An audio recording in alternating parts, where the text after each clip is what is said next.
One of the most feared times for some parents is going to the hospital, especially when they're doing kind of tests and assessments, especially those tests and assessments that show where your kids are on the developmental chart. For some of us, those meetings and appointments are really a dark place. It causes us to wonder if we're doing things right, if we're feeding our kids well enough, and even if we've stimulated our kids' minds well enough for them to move on to the next grade or be considered at an average state.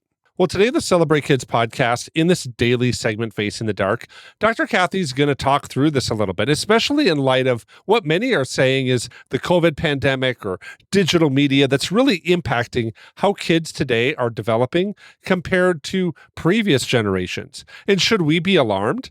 We're going to turn now to Dr. Kathy Cook for some insight. Don't be afraid of the dark. Be careful with stars. Not every light is gonna guide you, baby. Not every light is gonna guide you. So, Dr. Kathy, some speech pathologists are noting that in middle school range of age, we're seeing an increase in the fear to interact with others, a fear of going out, and seeing other people and being in social situations. These doctors are also, inside of that, noticing a rise in referrals for attention difficulties, language disorders, and communication skills. They've doubled since the pandemic. Many of those referrals are for kids under 12 years old. You know, Dr. Kathy, many of these kind of reports on this trend right now that's happening for kids under 12 are being explained by how COVID-19 has impacted kids and how the use of screens also delays speech development and kind of calls kids to be insular. Now, we have 8 kids, so you know that we've gauged our kids kind of against each other and have had soft ideas that some were developing quicker than others and some were a little bit slower in their processing. What do you make of these delays inside of society that we're finding, especially when many doctors are noting that there is a rise in these referrals? Yeah, I'm not surprised that there are still a rise in referrals because the pandemic and isolation was real. Can you imagine learning how to speak and read over a device? I can't.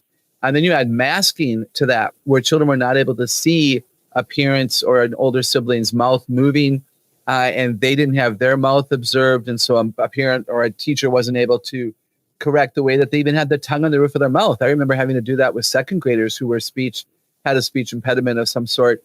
So I'm not surprised. I also think we still might have isolation going on at home today, where children are allowed to be in their bedroom. Mom and dad are busy and they're in the den and they're in the man cave, and we're not maybe interacting as a family unit as much as we maybe could be. Busyness can be make it difficult to have longer conversations where kids develop their language and their understanding. I also wonder if I would be brave enough to say that I think there are parents who are quick to diagnose with a doctor. Now, I'm a fan of getting pediatricians and even therapists involved when need be, but could parents take on some of this themselves by simply talking more to their kid, by helping their kid, by correcting their kid? We don't always have to turn to professionals. I wonder if that could be something that's going on here. Yeah, I wonder too, Dr. Kathy, especially because there are seemingly, a lot of benefits when we look at how kids are developing. It's an important kind of benchmark for us. Every kind of where we go, it feels like there's that benchmark. Our teachers assess it. They assess how kids are doing and how they're progressing. Our doctors assess it. There's just a lot of assessment on development. And some kids, especially those that might be, shorter in stature, or they might not necessarily have the smarts that thing is testing, they could feel a little bit like they're underdeveloped or feel like they're kind of not as worth and they're not worth as much inside of some of those contexts. Are these developmental kind of benchmarks a benefit? Are they a curse? Is there some kind of, caveat that we should have with some of these developmental timelines like this? Or do we kind of just chalk it up like some of the reports are and say, yeah, kids are behind because of COVID and screens. And so they're kind of just out of luck. This is what this generation's been handed. What are your thoughts here? Yeah, it's really interesting.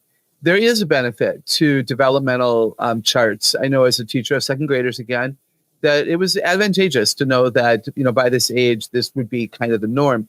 And it's hard for parents to know that. They don't have, 20 other 8-year-olds to compare their 8-year-old to. So there can be advantages of that. But I would say because of the COVID pandemic and the isolation and the screens and the masking, the developmental ages and stages will probably never be accurate ever again unless they change the expectation, given the fact that our preschoolers, our toddlers, preschoolers, and young children were exposed to a very difficult learning situation when they were in that developmental stage where those kinds of skills should have been developed. So the academic delay hasn't affected our current middle schoolers, high schoolers, and college students as much, although it even has affected them.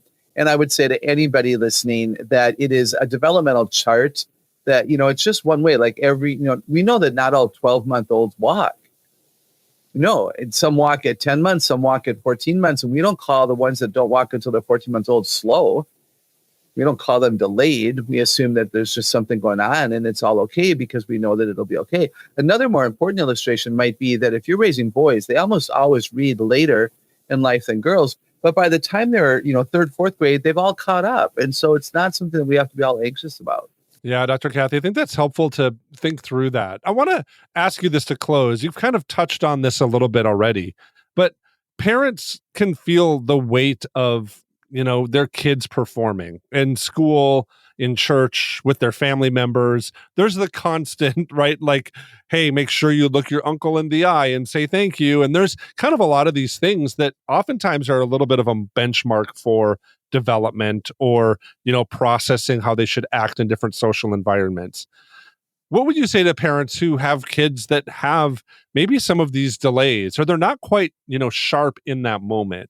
What should they watch for? And what's the best ways for parents to engage kids when they might have a little bit of a delay or might not see that something should be done? Yeah, I love your heart. I would say, is it consistent? So is your child behaving in a quote unquote delayed manner across the board? Or is it only that uncle that he didn't make eye contact with? And maybe he has a negative reaction toward that uncle. So I'm a big believer in you look for consistency, you look for patterns across the board. Are they respectful with one set of grandparents and not the other? Then that set of grandparents hasn't been as kind and loving toward them, and they're a bit skittish and scared, and so they're going to hide behind your skirt with that set of grandparents. You notice they don't do it with the others, then they're capable of it, choosing not to do it, and actually that might be wise. You might not know what has happened in that relationship. So look for consistency. You can look for the type of people, the age of the people, the time of day even. Do they whine and complain only during math, or do they whine and complain, all day long, as you're looking to see, is there something going on here? I also think it's really important to ask, if you're married, does the mom have the same opinion of the son as you do? And would a teacher believe the same thing as you do? So getting other people's opinions can be really important. If you do have a child who is delayed socially, emotionally, intellectually, physically, then your role as a parent is to advocate for that kid and to protect that kid.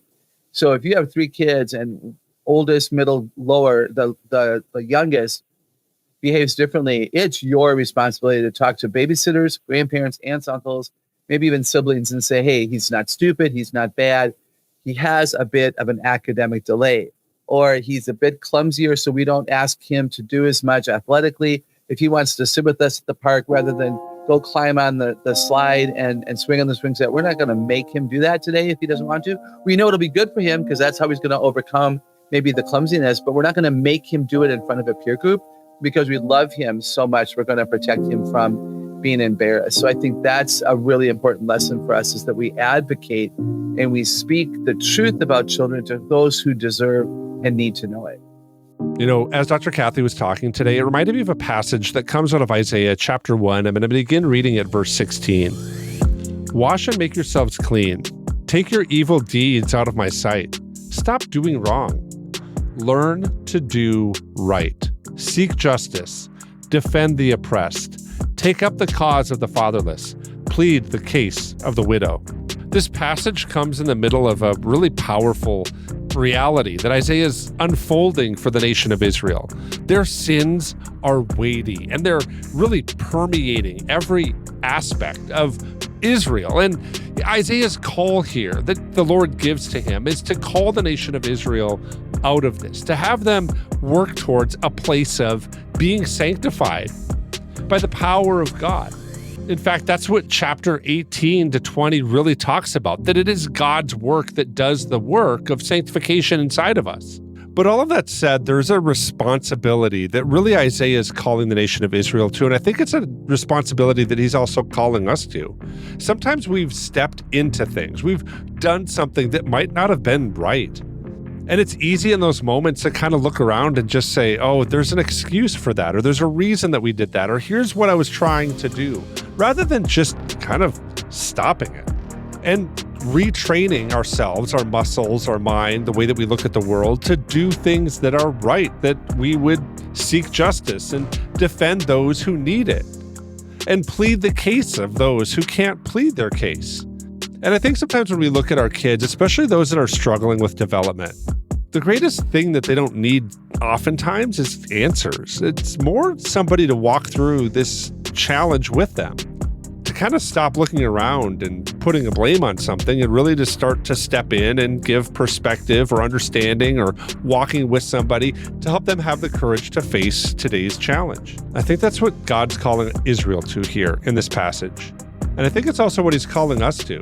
And I hope that's an encouragement for you as you look forward to your week. I want to thank you for listening to the Celebrate Kids podcast in this daily segment, Face in the Dark. On behalf of Dr. Kathy Cook, my name is Wayne Stender, and I'm so glad you're joining us this week, and I'm looking forward to seeing you here again tomorrow.